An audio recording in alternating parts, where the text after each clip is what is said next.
Bonjour. Excusez ma voix, je suis un peu... En fait, je suis pas mal je suis pas mal malade de ces temps-ci. J'ai comme une tribu de chats dans la gorge, puis ils font leurs griffes en permanence sur ma pomme dedans. Bref, je suis cloué à la maison. Je vais reprendre la route bientôt. Alors, qu'est-ce qu'on en fait quand on est à la maison? Ben, qu'est-ce qu'on fait quand on est à la maison? On en profite pour avancer sur certaines choses, comme faire du montage de balado que j'ai enregistré à un moment donné. J'en profite aussi pour... C'était quoi cette voix-là?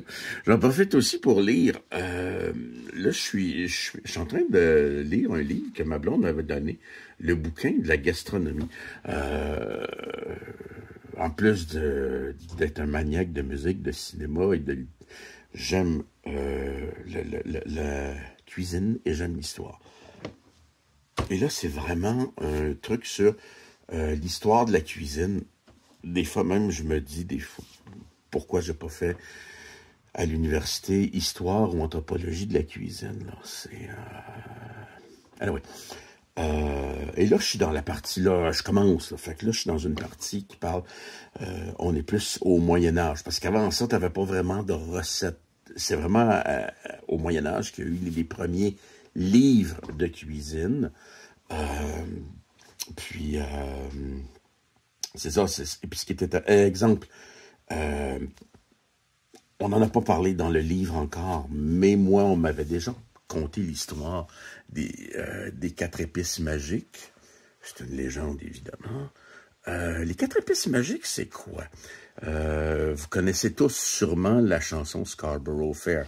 Vieille chanson moyenâgeuse, mais qu'on attribue souvent à Simon and Garfunkel, parce que c'est eux autres qui l'ont pas popularisé.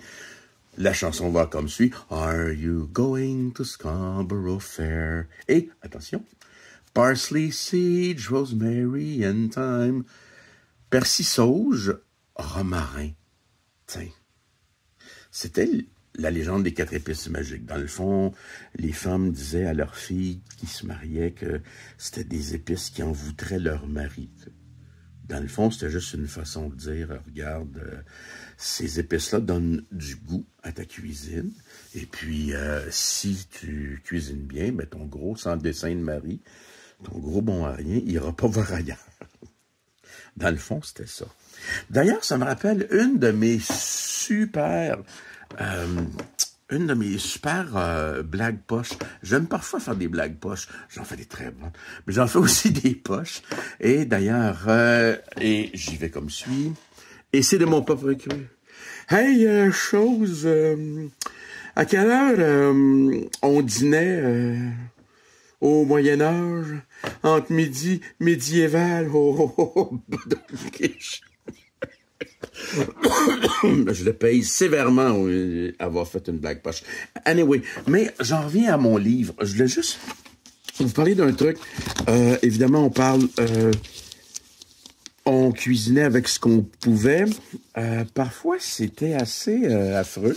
Exemple, j'ai pogné un truc qui il appelait ça un potage. Un potage à la chair. Voyons. Oui. En fait, on dit même potage fait de chair. À noter qu'on ne parle pas nécessairement de viande. Parce que on parle de faire bouillir de la graisse des rognons de veau, du saindoux, puis on fait aussi, on va chercher aussi l'intérieur du gras du cochon et la pièce de résistance, si on veut, la partie qui est genre la plus mangeable, c'est des tétines grasses de la truie. Ça, là, moi-même, Mario Chabot, carnivore devant l'éternel, ça me donne quasiment le goût d'aimer le tofu, toi, chose. Bref, mais ça reste une très bonne lecture. Et ce qui est intéressant en plus, c'est que c'est écrit en vieux français, comme on pourrait dire en François, parce qu'on disait en François plutôt qu'en français. Donc, la langue a évolué avec le temps. Donc, voilà. Ben, écoutez, je vous fais... C'était juste une courte aparté courte, pas tant que ça finalement, à propos de ma passion, de l'histoire de la cuisine. Allez, considérez-vous comme Frenché. Au revoir.